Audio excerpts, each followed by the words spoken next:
Apa nih attending behavior ya? Tadi saya membahas ada building rapport. Nah, kemudian dalam building rapport itu kita juga perlu memperlihatkan sikap-sikap atau perilaku nonverbal yang berguna untuk membuat orang itu trust kepada kita sebagai interviewer, atau nantinya kalau misalnya berlanjut ke proses counseling, kita dianggap betul-betul memberikan perhatian terhadap apa yang disampaikan oleh orang yang sedang berbicara dengan kita. Nah, sebetulnya attending behavior ini nggak mesti saat wawancara aja ya. Nanti kalau dalam proses konseling atau kita lagi ngobrol sama orang, kita juga bisa nih memperlihatkan sikap sebagai orang psikologi tentang attending behavior ini. Nah, kalau sekarang kan mungkin kalau teman-teman tahu, kita lebih banyak melakukan perilaku pubbing ya. Pernah dengar nggak perilaku pubbing? Saya beberapa kali meneliti bersama mahasiswa skripsi saya tentang perilaku pubbing. Perilaku pubbing ini adalah sibuk dengan ponsel, padahal ada orang yang lagi mencoba berinteraksi sama kita, terutama kalau masalah ngobrol ya. Saya juga kadang-kadang kalau ngobrol sama suami saya gitu, terus dia sibuk sama handphonenya, ya saya juga protes juga. Soalnya saya ngerasa pembicaraan yang lagi saya angkat tuh nggak didengerin gitu. Nah, lebih daripada memperlihatkan bahwa kita mendengarkan, ada lagi yang disebut dengan attending behavior. Berfungsi untuk mengurangi kuantitas bicara interviewer dan memberikan interviewee waktu lebih banyak untuk menceritakan tentang diri mereka. ITER mengetahui waktu yang tepat untuk memberikan masukan dan waktu yang tepat untuk mendengarkan apa yang IT ucapkan.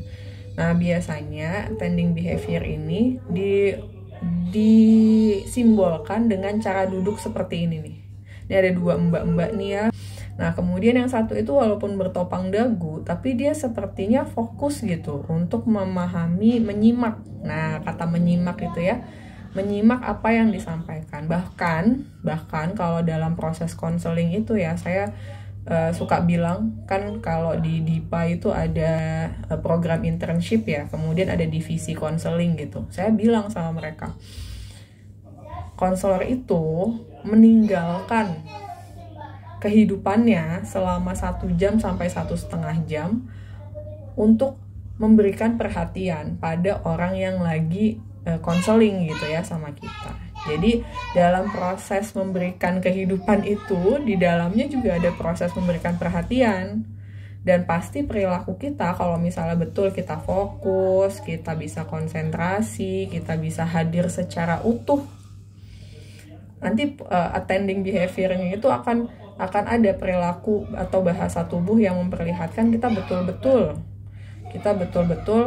menyimak begitu ya apa yang disampaikan oleh orang yang sedang bicara sama kita. Kan kalau saya lagi kasih konseling itu, saya nggak bisa mikirin anak saya nggak bisa mikirin suami saya nggak bisa mikirin mahasiswa saya. Bahkan masalah genting misalnya gini ya, sebelum klien datang saya habis konflik nih sama orang rumah gitu, entah berantem sama anak atau berantem sama suami gitu ya. Nah, itu udah saya harus tinggalkan. Saya tetap harus memberikan fokus saya terhadap apa yang diceritakan oleh klien saya gitu. Nah, itu masuk tuh di attending behavior. Nah, 4 hal yang harus diperhatikan dalam attending behavior ya.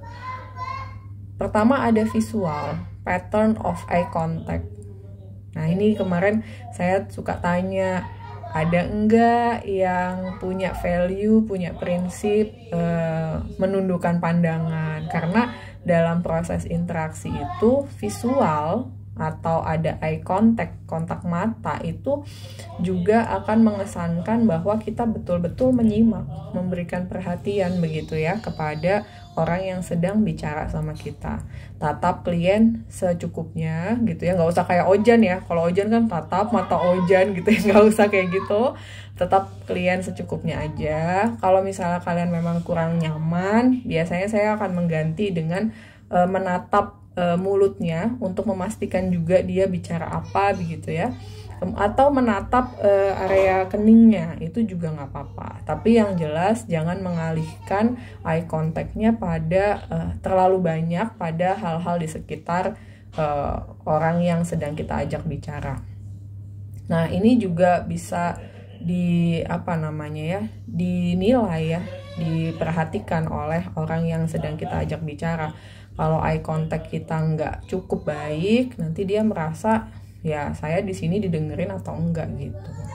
Nah, kemudian ada yang namanya vocal qualities, tone and speech rate. Dulu kalau saya boleh cerita, zaman saya kuliah itu saat lagi tesis, karena tesisnya eksperimen ya, pemberian terapi, saya dicek dulu sama pembimbing bagaimana tone suara saya. Kebetulan memang tone suara saya tuh agak rendah ya, itu bisa membuat orang lebih fokus katanya sih gitu. Dan pemberian terapi itu juga biasanya meminta terapisnya untuk kasih tone yang lebih deep, lebih dalam gitu. Nah, tidak yang cempreng gitu ya, atau kalimat yang disampaikan, speech rate-nya itu tidak terlalu cepat. Kalau nanti kamu terlalu cepat, apakah kamu bisa mendengar suara saya atau kata-kata yang saya sampaikan? Nah, kalau ngomongnya kayak gitu kan nggak enak ya. Jadi lebih baik kata-katanya tersusun dengan rapi dan lebih lambat gitu. Jadi orang betul-betul bisa memahami apa yang kita sampaikan begitu. Kalau saya sih cenderung memang kalau ngomong lebih pelan-pelan, apalagi kalau dalam proses konseling, lebih lagi kalau dalam proses terapi. Kalau terapinya semacam hipnoterapi begitu ya. Kalau terapinya brain spotting ya nggak usah ngomong, ya nggak usah mikirin ya vocal qualities ini. Tapi kalau terapinya semacam hipnoterapi, apalagi ya yang dia mengutamakan gelombang otak, suara itu harus diterima oleh otak. Nah, ini kalian juga perlu memikirkan bagaimana tone suaranya sama speech rate-nya. Kecepatan bicara mengindikasikan seberapa besar ketertarikan dan rasa empati terhadap cerita klien. Ya, jadi karena wawancara ini bukan hanya tentang wawancara ya, tapi juga mempersiapkan kalian untuk pegang konseling, memberikan psikoterapi nantinya. Basicnya tuh harus tahu dulu bahwa eye contact, vocal qualities itu akan berpengaruh dalam interaksi antara kita dan orang yang kita ajak bicara. Kemudian kecepatan bicara juga memberikan kesan mengenai ketenangan dan profesionalisme interviewer saat berhadapan dengan kliennya. Kalau ngomongnya terlalu cepat, biasanya kita dianggap cemas. Kalau bicaranya terbata-bata, begitu ya, atau tone-nya menjadi lebih tinggi gitu ya, itu juga bisa mengesankan bahwa kita tidak tenang dalam menghadapi situasi itu. Tone suara yang cukup rendah dan empuk ya, kalau kalian dengerin suara saya itu ada rendahnya dan ada empuknya sebetulnya, kalau apalagi kalau lagi konseling sama psikoterapi itu juga membantu klien untuk memiliki ketenangan dan memunculkan rasa aman, terutama saat berhadapan dengan klien-klien dengan masalah klinis. Oh, ini ada penelitiannya. Saya lupa bawain jurnalnya ya, harusnya saya kurang detail membaca slide hari ini.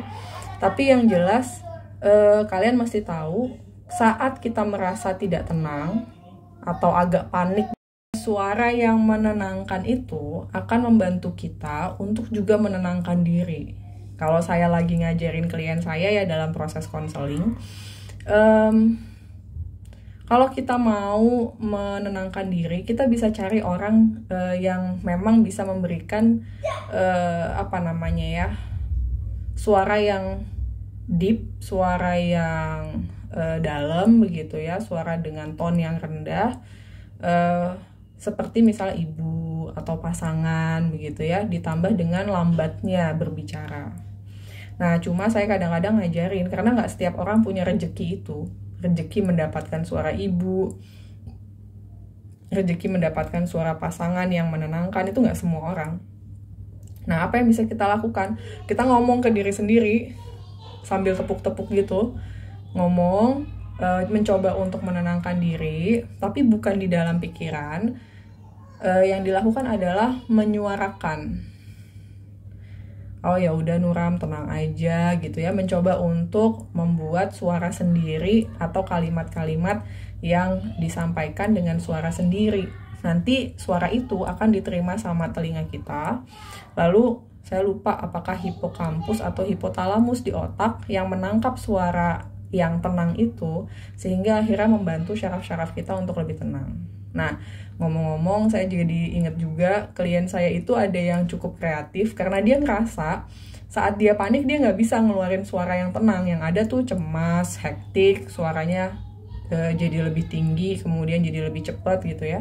Akhirnya dia punya ide, saya ngerekam suara saya mbak, di saat saya lagi tenang saya rekam suara saya, dan ketika saya lagi hektik suara itu tuh saya dengerin lagi gitu. Nah itu cukup membantu ternyata.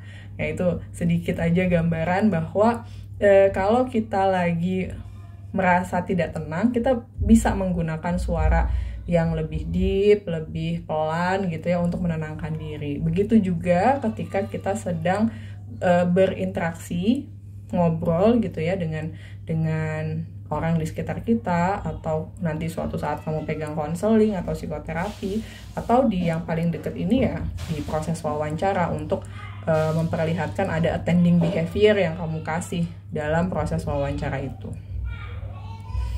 Oke, kemudian nah ini ada verbal tracking. Following the client or changing the topic. Jangan mengubah tujuan pembicaraan yang telah ditetapkan sejak awal. Proses wawancara di awal pertemuan kita sudah saya jelaskan bahwa percakapan ini bertujuan. Ada temanya. Sehingga sebagai interviewer kita adalah orang yang menjaga agar pembicaraan itu on the track. Ya, sesuai dengan koridor, sesuai dengan tracknya. Jangan kemudian melebar kemana-mana. Terus kemudian bagaimana kalau misalnya klien itu menceritakan yang agak keluar dari hal yang memang ingin kita gali, kita bisa mengembalikan lagi gitu ya pembahasan yang sedang kita lakukan bersama interviewee kita gitu.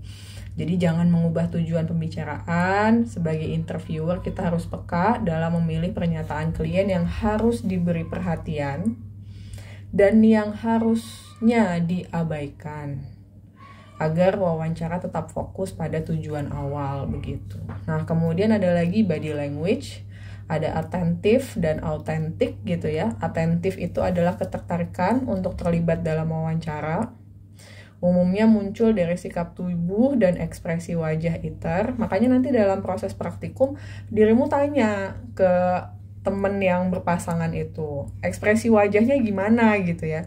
Dulu awal-awal saya pegang konseling ya, ada mahasiswa saya yang datang juga ya, jadi ambil sesi sama saya. Terus dia bilang, Bu Nuram kadang-kadang alisnya naik gitu. Nah pas alisnya naik itu saya kayak nggak dipercayai gitu ceritanya sama ibu gitu. Itu jadi catatan juga buat saya, wah saya mesti hati-hati nih untuk memperlihatkan ekspresi wajah begitu.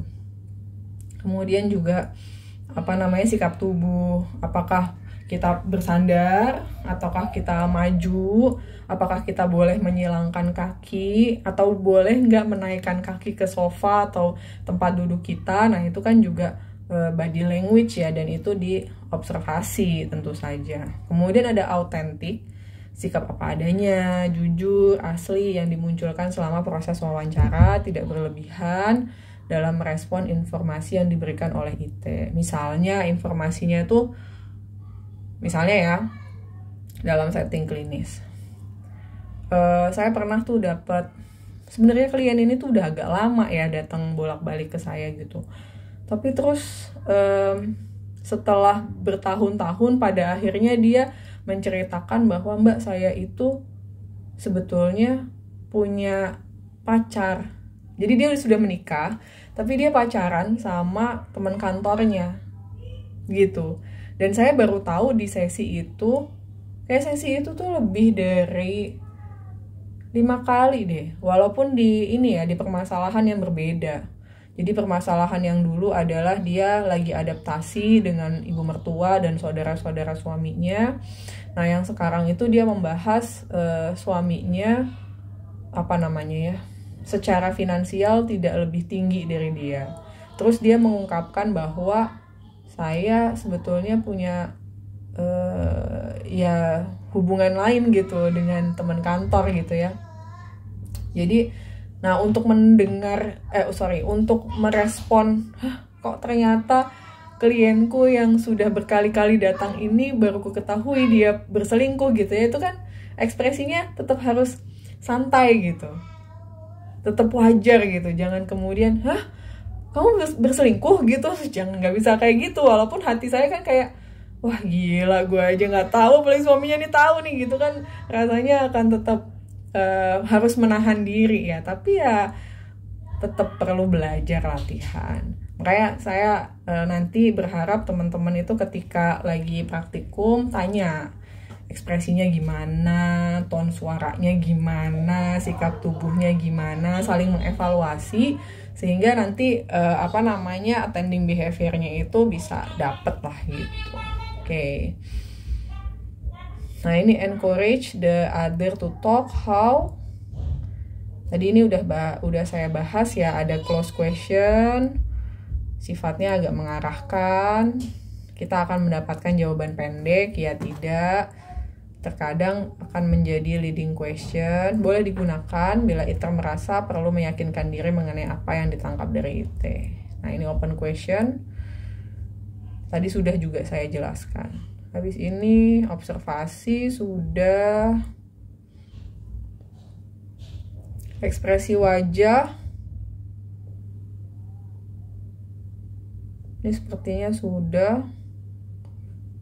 Oke, ini perilaku verbal mungkin sedikit saya bahas.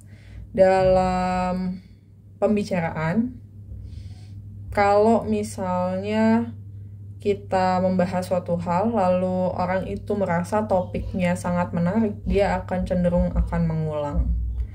Nah, sebagai interviewer atau nanti suatu saat menjadi konselor, kita perlu tanggap sih, perlu peka. Kalau misalnya dia excited dengan hal itu, tapi hal itu terlalu banyak diulang, kita boleh juga kemudian menyampaikan, oh iya tadi saya udah denger sih dari Mbak di awal kalau ada hal seperti ini gitu ya. Jangan sampai kita tadi kan udah cerita, ngapain diceritain lagi kan gitu, nggak usah ya. Itu di dalam hati aja ya, tapi wajah dan kata-kata tetap harus ngomongnya. Oke, tadi saya udah dapet sih informasi yang ini di awal pertemuan kita gitu. Jadi mesti hati-hati memberikan ini karena saya kan membatasi proses interview ini 1,5 jam ya maksimal 1,5 jam. Kenapa saya batasi seperti itu? Karena ketika sudah masuk 2 jam, biasanya ada pembicaraan yang diulang-ulang atau ada perdebatan yang terjadi sehingga percakapan yang terbangun dalam proses interviewnya itu tidak efektif. Nah, ini kan keterampilan kita sebagai interviewer untuk selektif gitu ya, memberikan atensi atau perhatian tuh yang sebelah mana aja gitu. Jangan sampai dia sangat excited sampai kita mendapatkan informasi itu tuh berulang-ulang kali. Ya, itu mesti di-cut juga sih. Jadi ada potensi klien atau yang diwawancarai akan mengulang cerita yang dianggapnya senang bagi pewawancara untuk didengar, sehingga pewawancara perlu mengontrol ekspresi yang ditampilkan selama wawancara berlangsung. Itu juga kalau dalam proses wawancara misalnya dia udah menceritakan itu ya cukup aja, nggak usah kemudian kita membiarkan dia untuk mengulang cerita. Oke, itu lalu pewawancara harus mewaspadai diskrepansi antara tindakan verbal dan nonverbal ya, inappropriate gitu, nggak sesuai gitu ya antara yang ditampilkan ekspresinya dengan konten pembicaraannya, itu harus peka juga. Tapi kalau misalnya kita cukup fokus, kita bisa memahami, menyimak dengan baik, kita akan lihat antara ini sinkron atau nggak sinkron, ini sesuai atau tidak sesuai gitu ya. Diskrepansi berarti apa yang dibicarakan dengan yang ditampilkan berbeda. Ada juga namanya inkongruensi, mengindikasikan bahwa klien merasa tidak nyaman untuk mendiskusikan masalah tertentu, atau bahwa klien tidak sepenuhnya bersikap jujur dan menyembunyikan perasaan yang sesungguhnya. Inkongruensi berkaitan dengan bina raport yang menentukan klien dapat mempercayai Anda atau tidak gitu. Biasanya sih dia khawatir begitu ya. Jadi tidak bersikap jujur apa adanya. Nah, ini yang saya mesti garis bawahi, karena ya itu kayaknya sih di pertemuan sebelumnya saya sempat ngomong beberapa HRD atau user sengaja membuat situasi itu dalam proses wawancara cukup mencekam gitu ya.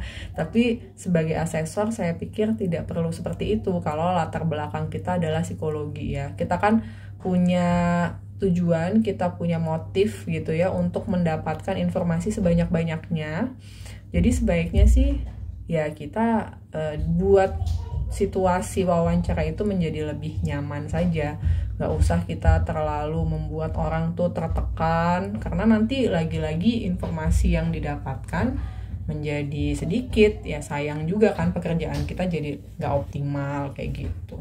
Itu sih ya pembahasannya. Nah, mengenai open dan ended, saya sih berharapnya ada yang mau coba membuka wawancara tadi ya, terus kemudian mencoba untuk bertanya mengenai BEI, tanya halo Pak, bagaimana kabarnya, itu kan di awal ya. Kemudian tanya, jadi bisakah Bapak menceritakan situasi yang cukup genting yang pernah Bapak lalui dan apa yang Bapak lakukan dalam situasi itu begitu. Lalu kalau dia sudah menceritakan, sekiranya waktunya memang terasa oh ini kayaknya udah cukup, kamu bisa memotong pembicaraan dia lalu melakukan upaya untuk menutup jalannya wawancara.